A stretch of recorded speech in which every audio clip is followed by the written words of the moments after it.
अस्सलाम वालेकुम रीडर्स, कैसे हैं आप लोग। मैं हूं आपकी होस्ट फराशा। आज हम आपके लिए नोवेल लेके हैं बेलबास मोहब्बत। आप ये नोवेल सुन रहे हैं नोवेल डिस्ट्रिक्ट यूट्यूब चैनल पर। बनाए मेहरबानी चैनल को सब्सक्राइब करें, लाइक करें, शेयर करें, बेल आइकन को दबाना मत भूलिएगा। चलिए स्टार्ट करते हैं नोवेल। रमीना एक दरमियाने ख़ानदान से तल्लुक़ रखती थी। रमीना के अब्बू लाहौर की एक फैक्ट्री में मुलाजिम थे। डे नाइट ड्यूटी की वजह से वो अक्सर फैक्ट्री में रहते और इनका खुद का घर भी लाहौर में वाक़या था, लेकिन फैक्ट्री से काफ़ी दूर था। रीमा की माँ हाउस वाइफ थी। रीमा एक 21 साल की खूबसूरत जवान लड़की थी। दराज कद, सफ़ेद रंगत, गोल चेहरा, शौक बड़ी आंखें, बारीक होंठ और गुल्हों को छोटी हुई लंबे स्याह बाल। इसके चेहरे पर कोई निशान ना था, सो एक छोटा सा तिल था जो इसके होंठों के करीब था और खूबसूरती में इजाफा करता था। इसे अपनी खूबसूरती का अंदाज़ा था। इसके साथ साथ इसकी सादा पसंद दूसरों से अलग थी, जो इसको और हसीन बना देती थी। रमीना ने खुद ब्यूटिशियन का कोर्स कर रही थी और अपनी केयर खुद करती थी। इसके अलावा इसने बीए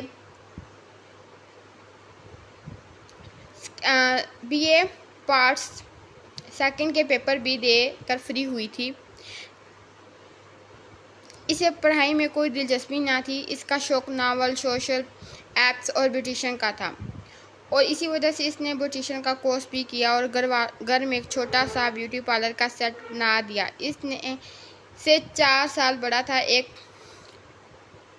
एक भाई काशिफ दुबई में एक होटल में मैनेजर की जॉब करता था। काशिफ की शादी को अभी चंद माह ही हुए थे कि रीमा से 2 साल छोटी एक बहन थी, किरण, जो एफएससी पार्ट फर्स्ट की तालिबा इल्म थी।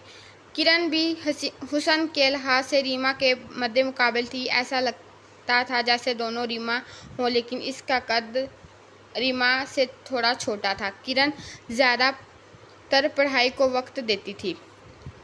ये सर्दियों की रात की बात थी। रीमा और किरण का रूम एक ही था। रूम काफ़ी बड़ा था और दोनों ने अलग अलग बेड थे जिनमें कुछ फासला था। रीमा, जो हमेशा की तरह आज भी फेसबुक देख रही थी, इसने बहुत से ग्रुप ज्वाइन कर रखे थे जिसमें कुछ अच्छे और कुछ बुरे थे। आज इसका मूड कुछ अजीब सा था, बोरियत सी थी और वो एफबी क्रॉस कर रही थी कि इसकी नज़र एक रोमांटिक तस्वीर पर गई जिसके साथ एक सेक्सी कहानी लिखी हुई थी। वो इसको पढ़ने लगी और पहले भी वो ऐसी तस्वीरें देखा करती थी, लेकिन इस तरह की तहरीर पहली बार पढ़ रही थी। वो कहानी को पढ़ते पढ़ते खुद को कहानी में महसूस करने लगी। इसकी धड़कनें तेज़ होने लगी। इतनी सर्दी के होते हुए इसे गर्मी सी लग रही थी। एक हाथ से कंबल को खुद पर ओढ़ कर थामे हुआ था, जो जैसे जैसे पढ़ती जा रही थी इसे अपने नज़दीक एक अजीब सी फीलिंग का एहसास होता जा रहा था। अचानक अपने रोज़े के दरमियान से ज़ोर से पकड़ लिया और आंखें बंद करके बेड से टेक लगा कर बैठ गई। अपने होंठों को दांतों में दबाए खुद से कहने लगी, शिट शिट शिट, नहीं नहीं प्लीज़, ओप नहीं। इसे ऐसा लगा जैसे इसके जिस्म से कुछ बहा रहा हो। इसे सर्दी में पसीना सा आ गया था। वो धड़कन के साथ सही का इंतज़ार करने लगी और वो आगे कहानी को पढ़ना नहीं चाह रही थी। इसकी हिम्मत जवाब दे गई थी। वो आंखें बंद किए बस बैठी थी। अब इसे खुद पर गुस्सा सा आ रहा था। ये क्या हुआ? इसी लम्हे इससे दूसरे हाथ से पोस्ट पर लाइक हो गई। पोस्ट के लाइक का साउंड इसने सुन लिया था, लेकिन इसने आंखें बंद अभी खोली ना थी। कुछ पल बाद इसने आंखें खोली तो पोस्ट को अनलाइक किया और वॉशरूम चली गई। फ्रेश होकर बाहर आने के बाद मोबाइल दोबारा उठाया तो इसने देखा कि मैसेज टैक्सेस का नोटिफिकेशन आया है। इसने मैसेज रिक्वेस्ट को चेक किया तो मैसेज क्या किसी दानियाल का था जिसकी ये पोस्ट थी। रमीना ने मैसेज देखा और पढ़ने लगी, आपने पोस्ट को लाइक करके अनलाइक कर क्यों किया? कितना बुरा लगा। रीमा को मैसेज पढ़ के गुस्सा आया और फिर इसने रिप्लाई दिया, नहायत ही घटिया इंसान हो तुम, वैसे ही घटिया सोच, पोस्ट गलत से लाइक हो गई, अब टैक्स ना करना। वो इससे पहले वो कुछ लिखता रमीना ने मैसेज से ब्लॉक कर दिया। रीमा ने आईडी से अपना नाम किसी बिना नाम आईडी अपने नाम से बिना रखी थी और कभी अपने चेहरे की तस्वीर नहीं लगाई थी। बस कभी कभी अपने पोस्ट बालों की लंबे बालों की तस्वीर लगा देती थी, लेकिन वो मैसेंजर पर सिर्फ अपने जानने वालों से बात करती थी। आज मुख्य इत्तेफाक था कि इसने किसी अनजान को जवाब दिया, वरना वो हमेशा इग्नोर करती थी।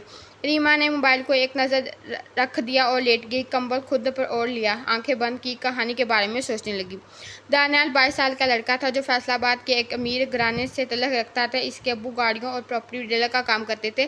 दानियाल माँ बाप का इकलौता, देखने में स्मार्ट सा था। चेहरे पर हल्की सी शेव, काली नशीली आंखें, एक डिंपल जो इसके चेहरे में कशिश बना देता था। इसकी गंदी रंगत खुद लड़कियों की कमज़ोरी बन जाती थी। इसके अलावा इसके अंदर लड़कियों को फंसाने की एक अलग ही महारत थी। खुद भी इसने मास्टर साइकोलॉजी में किया हुआ था। अक्सर इन लड़कियों को इनकी साकी से जज करता था। इसकी प्रोफाइल देखकर किसी को अपनी अमरीयत दिखाता था तो किसी को अपनी रोमांटिक लाइफ सुनाकर फीलिंग जगाता, तो कभी किसी की दुख भरी लाइफ सुनकर इसका सहारा बनता। लेकिन हकीकत में इसका एक ही टारगेट होता, लड़की के साथ सेक्स करना और इसकी वीडियो और बढ़िया तस्वीरें बनाना होता था। दानियाल सोशल मीडिया या हकीकी दुनिया में से सिर्फ खूबसूरत लड़कियों से ही दोस्ती करने का शौक़ रखता था। वो सोशल मीडिया पर भी एक बार तस्वीर लेने तक अपनी झूठी बातों का जाल बिछाता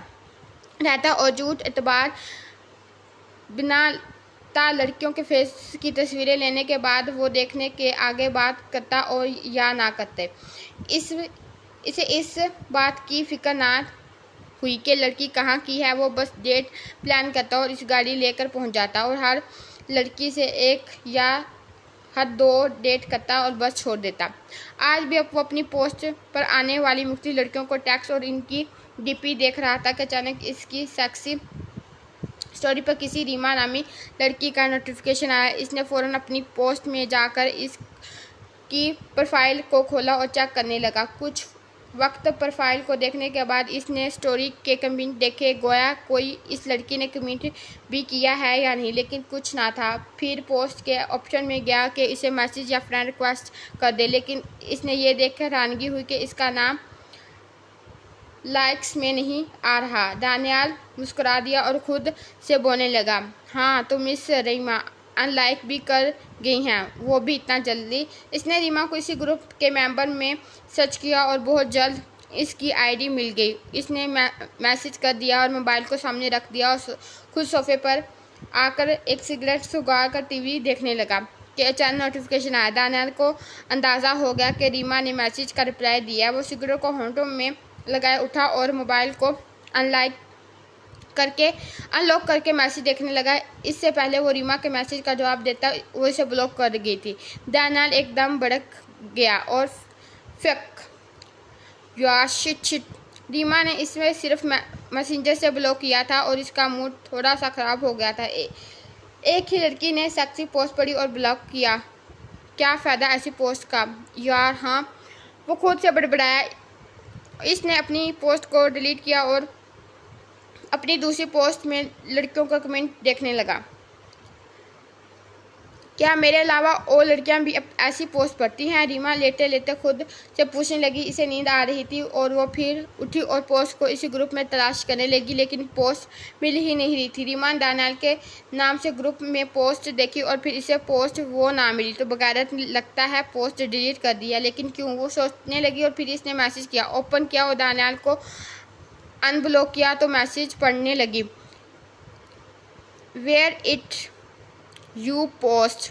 दानियाल जो अभी ग्रुप तक स्क्रॉल कर रहा था, मैसेज का नोटिफिकेशन से मैसेंजर ओपन करने लगा। रीमा के टेक्स्ट को देखकर वो दोबारा से एक शैतानी मुस्कुराहट से मुस्कुरा दिया और कुछ पल के बाद रिप्लाई दिया, बहुत खूबसूरत बाल है आपके।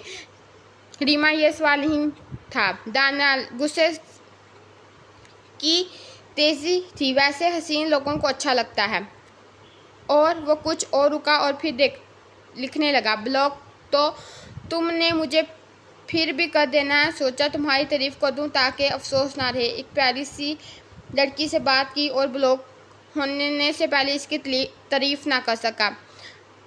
रीमा दानियाल के अंदाज बयान पर मुस्कुरा दी और लेटे लेटे दोबारा लिखने लगी। लगता है लड़कियों को ब्लॉक करने का काफ़ी तजर्बा है जनाब को। वो रुकी और फिर से लिखने लगी। तो खैर, इसी पोस्ट को डिलीट करने की वजह दानियाल, मैं इस पोस्ट को इसी वक्त डिलीट कर चुका हूँ जब तुम्हारा गुस्से से जवाब पड़ा था, लेकिन इससे पहले कुछ कहता तो तुमने ब्लॉक कर दिया। दानियाल बातों से बातें बनाने लगा और रीमा इसकी बातों करने लगी। इसका इरादा कोई दोस्ती का ना था, लेकिन बातें करना सुनने दानियाल से अच्छा लड़का लगा था जो इसे अपने बारे में कुछ बता रहा था। इसके हकीकत में रीमा को बताने वाली बातें वो बस झूठ पर मबनी थी। वो जानता था कि रीमा को सेट करने के लिए इस एतबार का होना बहुत ज़रूर चाहिए, और वो झूठा ही क्यों ना हो। रीमा अक्सर लेट तक जागती रहती, लेकिन किसी अनजान लड़के के साथ बातें करते हुए फजर हो गई इसे अंदाज़ा ना हुआ। रीमा की ज़िंदगी में आज ये पहली बात है किसी अनजान से दोस्ती होना। इसी वजह से रीमा ने दानियाल को बस रोज़मर्रा की बातें बताई और कुछ अपने कॉलेज स्कूल की बातें शेयर कर दी। वैसे भी वो अपनी पर्सनल बातें किसी अनजान शख्स को नहीं बताती, दोबारा अपनी दोस्तों को कम बताती थी, लेकिन इसे दानियाल की बातें अच्छी लगी थी। कुछ तक वो चैट करने के बाद दानियाल ने कॉल पर बात करने का इजहार किया तो पहले तो रीमा 1-2 दिन तक इनकार करती रही, लेकिन दानियाल ने यह कहकर अपनी बात मनवाई कि तुम एक बार व्हाट्सएप मैसेज ही कर दो।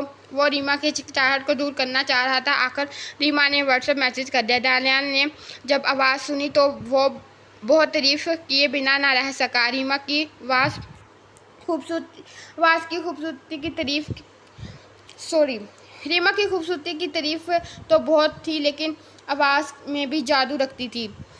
ये पहली बार सुना था। खुद दानियाल की आवाज़ काफ़ी जानदार थी, ऊपर से इसका अंदाज रीमा को पसंद आ गया था। इसी वजह से व्हाट्सएप मैसेज पर एक सिलसिला शुरू हो गया। रीमा और किरण क्योंकि एक ही रूम में होती थी, इसीलिए वो किरण से कुछ ना छुपाती थी। दानियाल का भी इसे बता दिया, लेकिन छोटी होने की वजह से वो किरण इसे मना ना करती। दानियाल अब अपने अगले टारगेट की तरफ था, जो कॉल पर रोमांस करना था, लेकिन जब भी कॉल रोमांटिक बात करता तो रीमा इसे मना कर देती, कभी कभी कॉल काट देती थी। दानियाल इस आदत से भी चिढ़ भी जाता था, लेकिन वो जानता था कि कुछ लड़कियां ऐसी भी होती हैं, ख़ास तौर पे ऐसी लड़कियां जो पहली बार ऐसे वक्त गुजारी में कर रही होती हैं, और ये सोचकर वो अपना इरादा मजबूत करता गया। तकरीबन 2 हफ्ते से ज़्यादा दिन हो चुके थे, लेकिन अभी तक वो ना मैसेज और रोमांटिक कॉल करने में कामयाब हुआ था और ना इसे चेहरे की तस्वीरें देख सका था। दानियाल इसे इस वक्त देता रीमा को अच्छा लगने लगा और वो वक्त भी देने लगी। वो जानती थी कि वो दानियाल को इसकी गंदी बातों से मना कर देती है, लेकिन इसे ये अभी यकीन हो गया था कि दानियाल इनकार से इससे नाराज़ नहीं होता। आज रात दानियाल एक प्लान के साथ अपनी एक डेट का बताने लगा, जो एक मनगढ़ंत कहानी थी। वो आज कुछ भी करके रीमा के अंदर की फीलिंग को बढ़ाना चाहता था। वो कॉल पर अपनी डेट का बताने लगा, वो कैसे एक लड़की से मिला और इसमें अपने फ्लाइट पे ले गया और कैसे स्क्रीन रोमांटिक बनाने लगा। इसने महसूस किया कि आज रीमा खामोश और गौर से सुन रही है। इधर दानियाल की बातों में मदहोश हो रही थी, इसके दिल की धड़कनें तेज़ हो रही थी। दानियाल की रोमांटिक आवाज़ इसकी कहानी सुनकर अजीब सा महसूस हो रहा था। वो कानों में हेड फ्री लगाए बस बात सुन रही थी और ख़ुद को इस लड़की की जगह महसूस करने लगी। इसे लगा कि जैसे वो खुद इस रूम में इस लड़की की जगह पर हो, दानियाल इसके बहुत करीब हो, और वो जैसा कह रहा है रीमा खुद के जिस्म के साथ होता महसूस करने लगी। वो बंद आंखें किए अपने हाथों को अपनी शर्ट पर फेरने लगी। दानियाल ने जब इसकी पहली सांसें की आवाज़ सुनी तो रोमांस से आगे सेक्स की तरफ बढ़ने लगा और आस्था से सरगोशी करता कहानी में लड़की की जगह जानबूझकर रीमा का नाम ले दिया, क्योंकि वो जान चुका था कि अब 3 निशाने पर गया। ऐसे ही हुआ जैसे दानियाल ने सरगोशी से कहा, रीमा मैं नहीं अपने बहुत करीब महसूस कर रहा हूँ। तुम्हारे हाथों को अपने हाथों में जकड़ कर तुम्हारे जिस्म को आहिस्ता आहिस्ता बेलिबास कर रहा हूँ, तुम्हारे ऊपर समा रहा हूँ, तुम्हें प्यार कर रहा हूँ। खुद का नाम सुनकर रीमा दानियाल की मदहोश आवाज़ से पागल सी हो गई थी। वो वाकई में ऐसा महसूस करने लगी थी जैसे दानियाल इसके साथ हो। जैसे दानियाल ने कहा था वो इसके अंदर समा रहा है। वो दानियाल को रोकने लगी, लेकिन इसके इनकार में वो इनकार का लहजा ना था। वो खुद रोकना नहीं चाहती थी। इसके समुद्र में तूफान बर्फा हो चुका था। लहरें बार बार इसके साहिल से टकरा रही थी। आखिरकार नदी की तरफ बाहर निकली। वो फौरन से बोली, जान जान प्लीज़ बस कर दे, अब मुझे जाने दो। लेकिन दानियाल ये ही मौका चाहता था। वो इसे मस्त कर रहा था और बार बार मदहोश कर रहा था, यहाँ तक कि रीमा थक गई। रीमा की आवाज़ नडाल सी थी, इसका जिस्म सुन्न था। वो अब भी दानियाल को अपने साथ महसूस कर रही थी।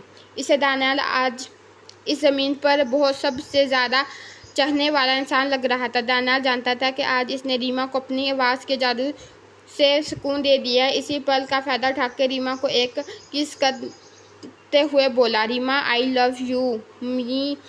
रीमा मुस्कुराई जैसे इसी इंतज़ार में थी। वो जानकर बोली, अच्छा कैसे? रीमा की आवाज़ अब भी नडाल सी थी। दानियाल, आज तुमने मुझे अपने सब कुछ दे दिया। मेरा इतना भी हक नहीं बनता कि तुम्हें प्यार कर सकूं। रीमा खामोशी के बाद, लेकिन मैं अगर कहूँ मैं किसी और को चाहती हूँ तो दानियाल तो मैं कहूँगा कि इसको तुम्हारी कदर नहीं, वरना तुम्हारे इतने करीब आ गया हूँ और इसको मालूम ना चला। क्या वाकई तुम्हारे लाइफ में कोई है? और इसने जवाब के बाद सवाल कर दिया। रीमा कुछ देर बाद फिर बोली, पता नहीं, खैर बताओ, तुमने मुझे देखा भी नहीं और फिर प्यार वगैरह कैसे और क्यों?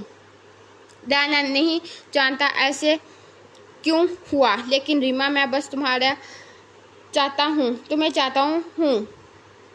हाँ, अब तुम्हें देखना चाहता हूँ, जिसके पास इतना पास वो कैसे?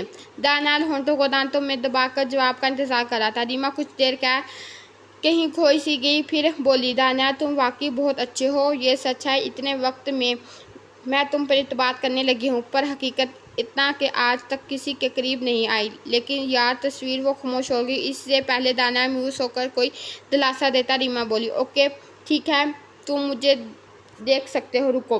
दानियाल इसकी बात सुनकर सीधा हुआ और इसे शिद्दत से तस्वीर का इंतजार करने लगा। कुछ वक्त बाद रीमा ने अपनी एक तस्वीर भेज दी। दानियाल एक पिक को हैरत से देख गया। वो इतनी खूबसूरत लड़की थी। वो खामोशी से तस्वीर को बड़ा करके देखने लगा और फिर इसके हुस्न को इसकी तस्वीर करने लगा और जो वाकई तारीफ के काबिल थी। इसे अभी तक यकीन नहीं आया कि इतनी हसीन लड़की से वो बात कर रहा था। इसके जिस्म में एक शैतानी लहर सी दौड़ने लगी और वो दिल में कहने लगा कि अब तो इसके जिस्म को ज़रूर पीना पड़ेगा। असद रीमा का चचाजाद कज़न था। उम्र में वो काशिफ के बराबर का था। सफ़ेद रंगत, डार्क ब्राउन बाल, क्लीन शेव जिस्म और ताकत की वजह से वो काफ़ी हैंडसम और अंग्रेज़ दिखाई देता था। वो दुबई में रहता था, लेकिन काशिफ ये अलग रहते थे। वो पाकिस्तान 3 साल से नहीं आया था। हालांकि असद काशिफ का सालार भी था और अभी जब काशिफ की शादी इसकी सकी बहन फौजिया से हुई, तब भी इसे छुट्टी ना मिली तो छुट्टी ना मिलने का बहाना बनाया और पाकिस्तान ना आया। बचपन में रीमा और असद की काफ़ी दोस्ती थी और वैसे भी दोनों जानते थे। इनके घर वालों ने इनकी शादी आपस में करने तो इन दोनों एक दूसरे को पसंद भी तो करते थे। जैसे जैसे दोनों बड़े होते गए, रीमा तो बेपनाह मोहब्बत करने लगी, लेकिन असद के दिल में रीमा की मोहब्बत कम होती गई। इसकी वजह यह भी थी कि वो असद को कुछ करने का मौका नहीं देती थी जो शादी से पहले करना चाहता था,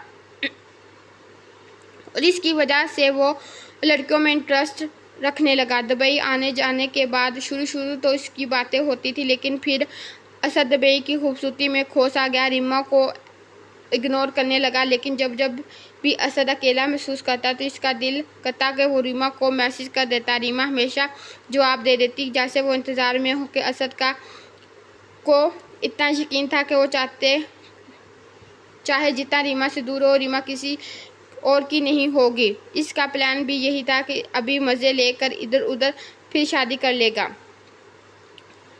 किरण नोट करने लगी थी कि रीमा अब हर वक्त खास कर आधी रात तक दानियाल से बात करने लगी है। पहले रीमा असद के ऑनलाइन होने ना होने का इंतज़ार करती थी, ऑनलाइन होने का ना होने का इंतज़ार करती थी, लेकिन अब दानियाल के साथ खुद को मसरूफ़ रखने लगी थी। इधर दानियाल अब हर दूसरी तीसरी औरत को रीमा को कॉल पर रोमांस करके इनको सुकून देने लगा। वो तब तक सुकून ना लेता जब तक वो अंदर से भीग कर थक ना जाती। इसी वजह से रीमा को सुबह गुस्ल करना पड़ता।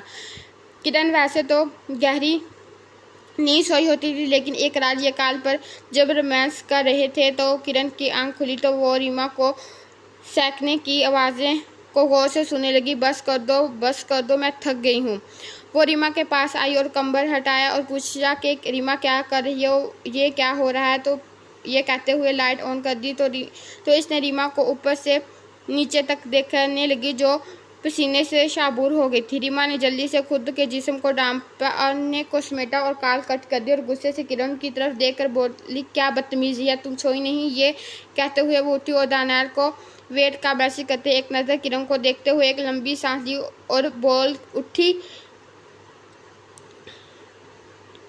उठ गई, तो चाय बना लाऊं।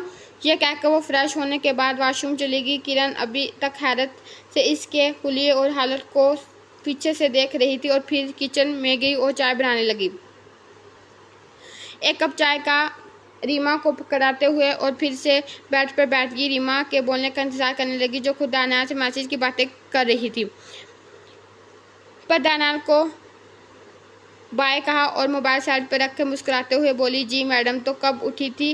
वो साथ ही चाय का कप होंठों से लगाए सिप लेने लगी। जवाबन किरण ने सवाल कर दिया कि मैं कब और क्यों उठी ये जरूर नहीं है।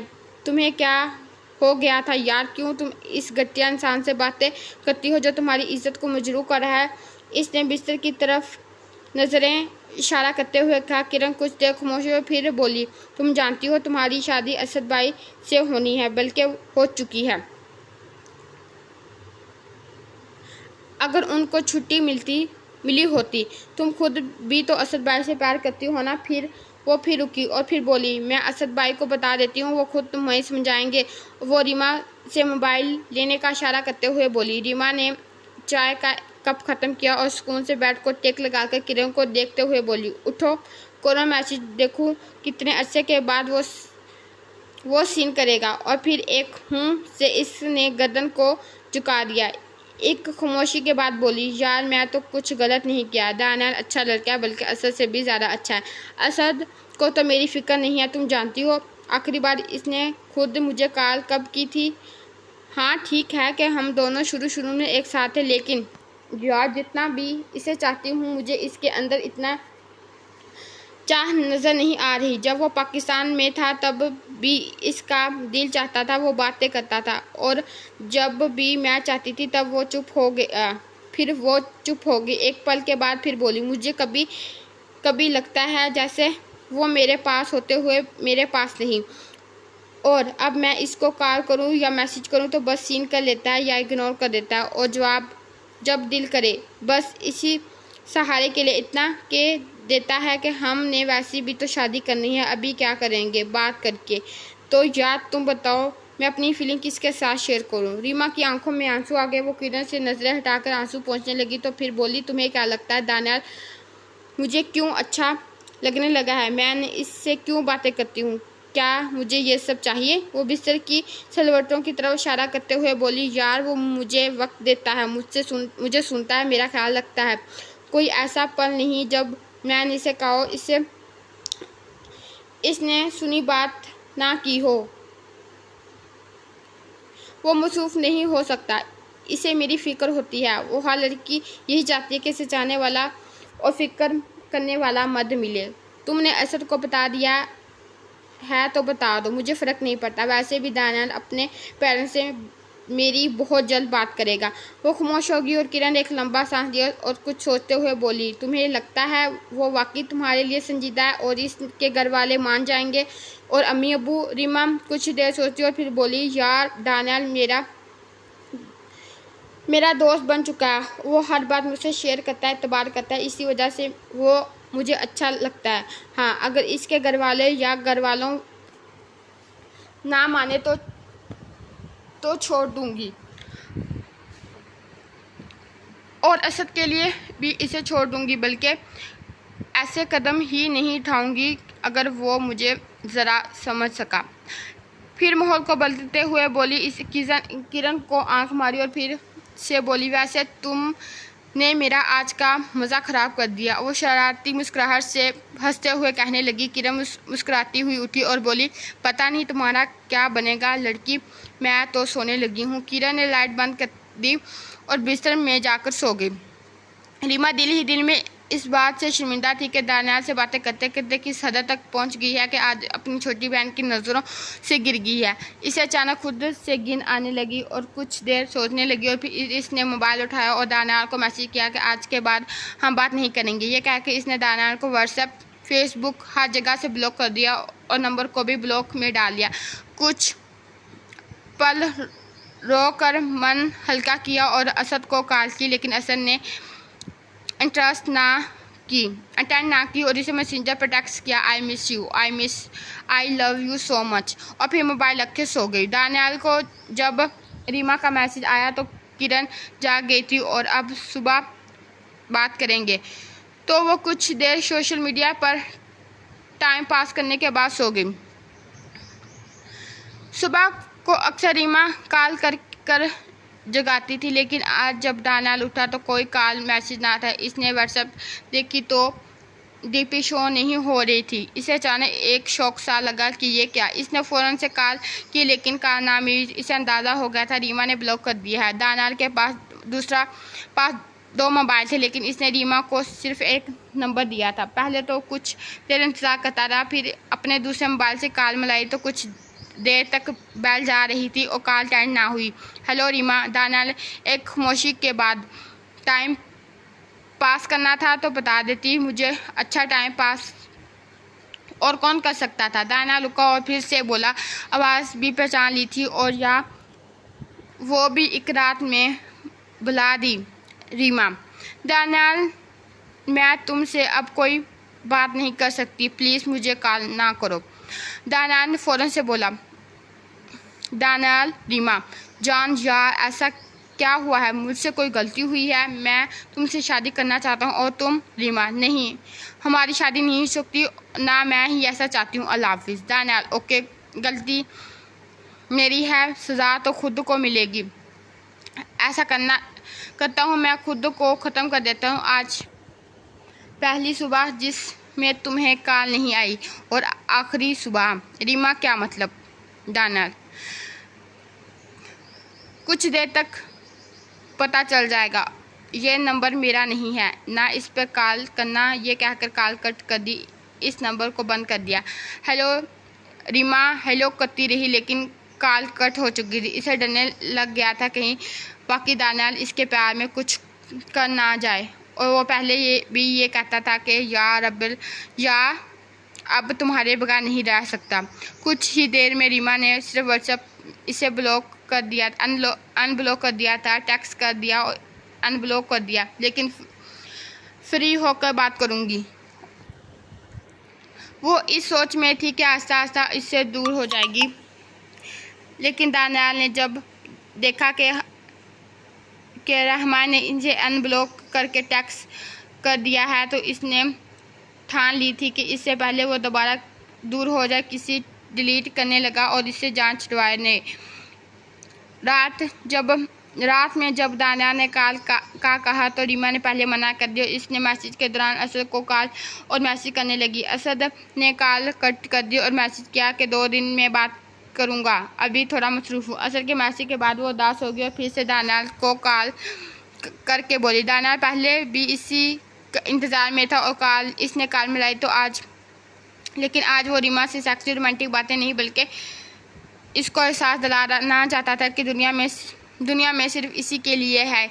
इन्हीं बातों के जाल पर असद के ठीक से रिस्पॉन्स ना देने पर रीमा दोबारा से दानियाल से बातें करने लगी और दानियाल को असद जब कंपेयर करती तो असद और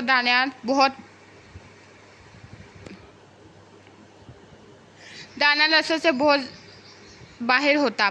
अगर दानियाल सिर्फ रीमा की केयर करने लगा, रोमांटिक बातें छोड़ दे, तो एक बाद ही बातों में रीमा ने कहा, तो मुझे इतना क्यों बात करते हो?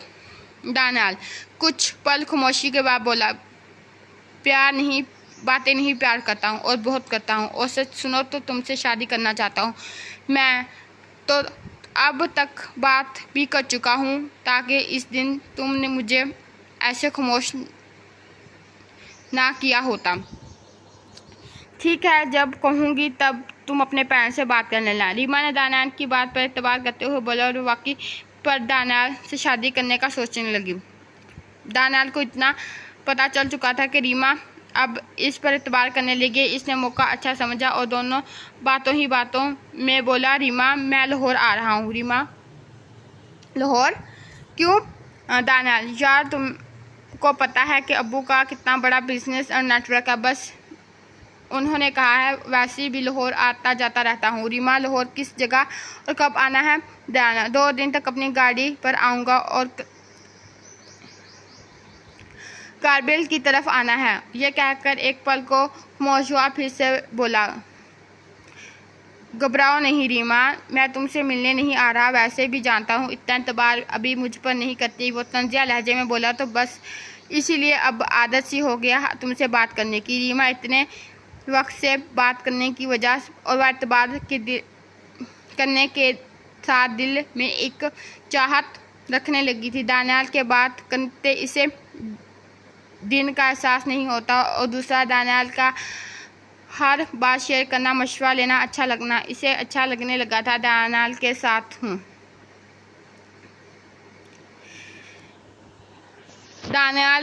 रीमा दानियाल की बात सुनकर पहले खामोश हुई और फिर से बोली, बात की इतबार की बात नहीं है, लेकिन आज तक किसी लड़के से मिलने तो दूर इससे बात का भी नहीं सोचा। मैं जानती हूँ तुम इतने बुरे नहीं हो, ना ही मेरे साथ कुछ बुरा करोगे, लेकिन यार वो फिर से खामोश हो गई। दानियाल लेकिन क्या?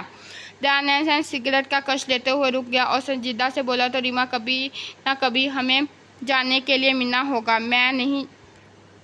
मैं ये नहीं कह रहा कि मिलें, लेकिन सोचने में हर्ज ही क्या है? अगर मौका हमें रिश्ता बनाना है तो शायद आमने सामने हो जाए तो कोई मसला नहीं होगा। रीमा दोनों कानों में हेडफ्री दिए मोबाइल पर असद के ऑनलाइन होने मैसेज को सीन तक ना करने का मंजर देख रही थी। फिर खामोशी को तोड़ते हुए बोली, ठीक है, अगर मुनासिब लगा और मौका बना तो बना दूंगी, लेकिन अगर एक वादा करो कि हम में कुछ गलत नहीं होगा और मुझे टच तक नहीं करोगे, बल्कि हम पब्लिक प्लेस पर कहीं मिलेंगे, ओपन एरिया में। चलिए दोस्त, ये एपिसोड हम इधर ख़त्म करते हैं, एपिसोड नंबर 1। फिर इंशाल्लाह ताला आपको नेक्स्ट डे एपिसोड नंबर 2 में मिलेंगे। अल्लाह हाफिज़।